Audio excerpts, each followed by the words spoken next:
Muchísimas gracias a todos por estar aquí. Hoy voy a hacer algo bastante íntimo, que es compartir con ustedes pues, este inicio, ¿no?, de esta investigación, que aunque llevo muchos años ya pensando y juntando información sobre esto, porque no hay demasiado, pensaba que este seminario podía ser un foro importante para darle cabida, ¿no? Podría haber presentado algo de las tantas cosas que ya tengo preparadas, pero pensar en qué pasaba, ¿no?, hablando de vulnerabilidad, qué pasa con aquellos que están prisioneros, privados de libertad cuando ocurre un desastre. Cómo se gestionaba aquello, cómo se decidía qué hacer con ellos mientras se reconstruía, ¿no? Eran preguntas que me surgían.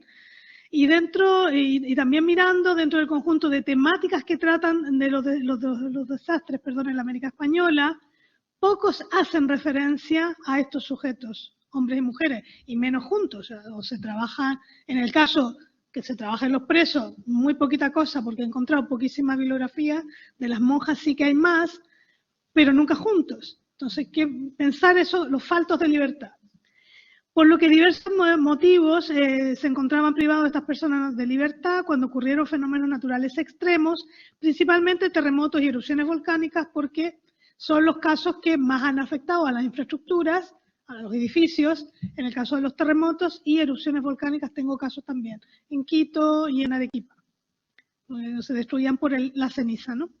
Entonces, revisando la bibliografía especializada, hay pocos estudios que tratan este asunto, por lo cual yo creo que sí que merece la pena iniciar el tema. Y menos aún qué sucedió con estos grupos en tiempos de desastre. Esta investigación se encuentra en desarrollo, como ya les comentaba, y comencé a plantearla especialmente para este seminario de vulnerabilidad y desastre con el fin de indagar en una cuestión que aparece registrada en documentación dispersa y variada. O sea, hay documentación, no es imposible hacerla, pero está muy dispersa.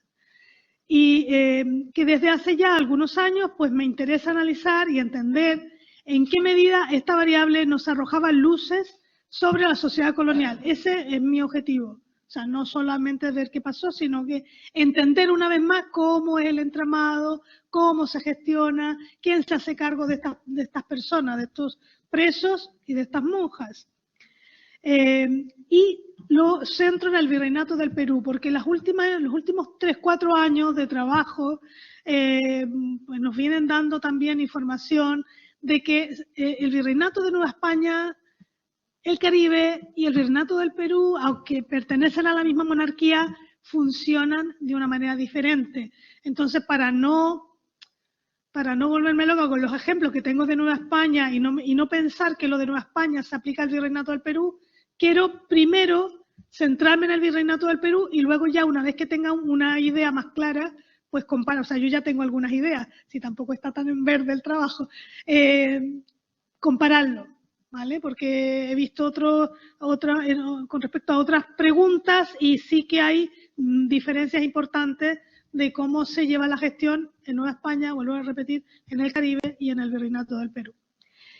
Parto del hecho que en la América colonial existieron colectivos que estaban privados de libertad, como los presos y las monjas de clausura, que hay que diferenciarlo de las religiosas, porque las religiosas también las hay y no están privadas de libertad. Entonces yo solo me voy a fijar en los que están privados de libertad.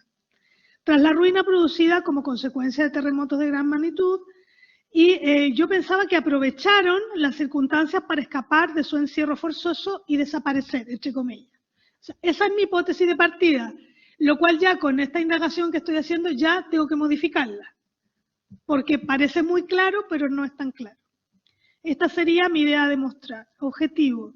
Para desarrollar esta investigación es necesario pues, verificar las actuaciones de los presos y monjas de clausura cuando sus edificios eran destruidos por terremotos o afectados por erupciones volcánicas explosivas. Estoy en ello tabulando y volcando toda la información en tablas para ver si se puede cuantificar o aclarar algo. Identificar diferencias y similitudes entre las huidas o no de presos y monjas, en el caso de terremotos y erupciones volcánicas. Y yo me pregunto, al destruirse las cárceles y monasterios en el Virreinato del Perú, ¿los sujetos escapaban? y si escapan, ¿lo hacen todos o todas? Hacen cosas muy... pero nadie lo ha dicho. Y si no escapan, ¿cuáles serían las razones? Cuento con una base de datos relacionada con desastres formadas por el vaciado de distintos tipos de fuentes manuscritas e impresas durante más de 20 años. O sea, tengo información y diversa. Fichas, textos, documentos. No tengo imágenes, por eso no les he traído una presentación porque era poner lo mismo y no tiene mucho sentido. Se los cuento. ¿De dónde han sido sacados estos documentos? Pues del Archivo de India, del Archivo Histórico Nacional, del Archivo Nacional de Chile, crónicas, relatos de viajeros y relaciones de sucesos y sermones. Las fichas que yo tengo son de esas fuentes. Pueden aparecer más todavía. En principio creo que sería útil el enfoque, ya que estamos reivindicando un poco, ¿no?, esta historia, estudio histórico y social de los desastres, ver cómo se puede enfocar desde ese punto de vista y como plantea Virginia García Costa en un trabajo ya antiguo, porque además decía desastres naturales, a propósito de lo que comentábamos ayer, en un tipo de investigación que busque elaborar tipologías de lo que se denomina en la teoría, los estadounidenses le llaman así, la conducta organizada ante los desastres, porque al final es un poco lo que yo tendría datos como para hacer, ¿no? Y esclarecer las reglas o normas determinantes en situaciones de desastre con el objetivo de proponer taxonomías de las respuestas sociales ante estos fenómenos. Por otra parte, el enfoque comparado en estos casos sería fundamental porque Virreinato de Perú es mucho territorio. Entonces responden igual en Quito, en Lima, en Chile, que tengo casos de esos territorios, ¿no? Y incluso tengo casos de Guatemala que no son el Virreinato del Perú, pero bueno, a lo mejor también sirve para comparar. Ya que podría existir diferencias o similitudes en los comportamientos de presos y monjas en distintas partes del virreinato, donde habría que trabajar el concepto de libertad en aquella época. Yo creo que lo he buscado, el concepto de libertad, en el diccionario de autoridades, por ejemplo, porque claro, hoy entendemos, ¿qué entendemos por libertad? Dice la facultad natural o libre albedrío que tiene cada uno para hacer o decir lo que quiere o lo que quisiere, menos lo que está prohibido por la fuerza o por derecho. Pero eso es muy ambiguo y como bien explicábamos Macarena, ya me da casi vergüenza hablar de estos temas que tú sabes tanto, pero que sí voy a tener que meterme en este concepto de libertad, por qué están presos, de los presos hay poco, nada, muy poco. He encontrado alguna tesis doctoral y algún artículo que me servirá para un poco, no para hablar del tema, sino que para ver cuál era el contexto de las cárceles. Aparece en el diccionario autorial el concepto cárcel, casa fuerte o pública destinada para tener en custodia y seguridad a los reos, pero no dice nada más, casa de custodia. Y monja, porque preso no aparece, el concepto preso no aparece como tal, quizá habría el reo tampoco aparece. Monja sería la religiosa en alguna de las órdenes aprobadas por la Iglesia, tampoco dice nada más. Analizar un tema sería el aporte a analizar un tema que no ha sido explorado en profundidad en su correlación con los desastres y tampoco se ha considerado el tema de la libertad de estos grupos presos y monjas, ¿no? Quiero comentar que, bueno, como ha surgido esta iniciativa, pues una compañera que tenemos en el departamento, Liliana Pérez Miguel, es experta en monjas, entonces vamos a colaborar para sacar adelante este trabajo para que, claro, todo lo que ella sabe de monjas, más todo lo que yo de desastres, pues nos va a resultar mucho más eficiente. Con respecto a la situación de las cárceles durante desastres, en los asentamientos urbanos de la América colonial existían lugares de reclusión, ¿no?, a lo que nosotros llamamos cárceles, para garantizar la seguridad de los habitantes y eran consideradas infraestructuras necesarias. Así aparece en la documentación. Por ejemplo, durante el siglo XVIII se explicaba que en el Reino de Chile el corregidor informaba que la nueva ciudad de Chillán, después de ser reconstruida por el terremoto de 1751, carecía, dice, de la mayoría de las obras públicas, por lo que era muy difícil ejercer la justicia y el buen gobierno. Entre comillas, no tiene cárcel, ni de hombres ni de mujeres, no tiene casa de cabildo ni de recogidas para estas u otras obras como son saque de aguas, acequia, etc. O sea que dentro de lo que hacía falta, la cárcel. Con respecto al tratamiento de los presos, hay varios documentos que señalan pues, indultos de los reclusos tras desastres extremos. Una cita de 1773 de Guatemala.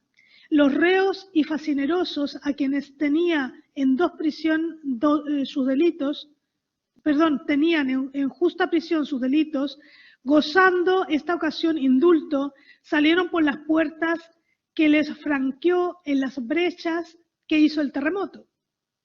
Hasta los brutos, poblando las tristes alaridos los aires y como previniendo con su natural instinto el riesgo que amenazaban los techados, salían en tropel a las calles.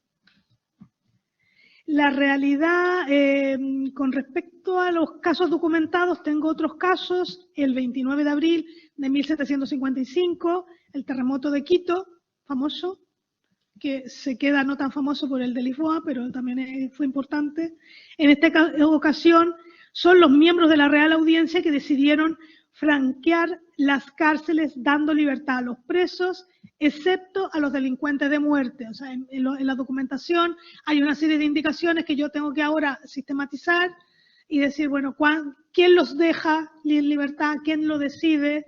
¿En qué circunstancias? Y luego, ¿con qué delitos? ¿No? Aquí está claro que los que estaban con delitos de muerte, pues se quedaban en la cárcel, porque no había problema si se morían. El 13 de mayo de 1784, en Arequipa, tras reconocer la cárcel real el alarife Rafael Poblete, ya estamos además en una época ilustrada, que vemos que hay un reconocimiento, ¿no?, después del terremoto, el agrimensor público, Pedro de Echeverría, informó el 11 de junio que los calabozos estaban arruinados, así como las cercas. Esta realidad permitió que se fugaran todos los presos. Está claro que los presos sí, cada vez que había un terremoto y la cárcel quedaba alguna brecha, se escapaban. Sin ninguna duda. Sin embargo, la realidad de las monjas en el Reinato del Perú nos acerca a otro grupo de personas, en este caso mujeres, que al tener voto de aislamiento debían además ser tratadas con unos protocolos muy distintos al resto de la población. Y ahí es donde me va a iluminar pues Liliana con todo el tema de las monjas y todas las restricciones. Y vemos que aquí los que se preocupan de ellas pues tiene que ser siempre el obispo si está, o si no el presidente de la audiencia. O sea, y además con un cuidado, porque además que no quede muy expuesta, pero cuando hay desastre total, pues ya veremos algunos casos. Entonces, este mismo terremoto de Quito de 1755, donde sabemos que todos los presos se escaparon, Sancho Segura, gobernador y provisor, dice por ausencia del obispo, dio licencia a los superiores de los monasterios sujetos a su jurisdicción para que saliéndose de ellos las monjas se liberasen de las ruinas. ¿Vale? En inexplicable dolor, que les da mucha pena ver a las monjas. Quedan 5 minutos. Yo pensé que me iba a faltar tiempo. Y entonces, otros terremotos también vivían en toldos expuestos a la huerta y esa es la imagen que queda en la documentación. Y siempre el obispo, si no está el obispo, el gobernador, y todo muy vigilado. Y las monjas no se escapan. Entonces, ahí me cambia porque yo pensaba que si se escapaban, tenía esa idea de que sí se iban a aprovechar y no. Y entonces, ¿qué pasa con algunos datos? Bueno, ya no les voy a poder leer los casos. Los datos donde sí escapan, porque escapan algunas. Es un negro en un caballo negro que se roba a la monja en un callejón. O la monja que se fue por un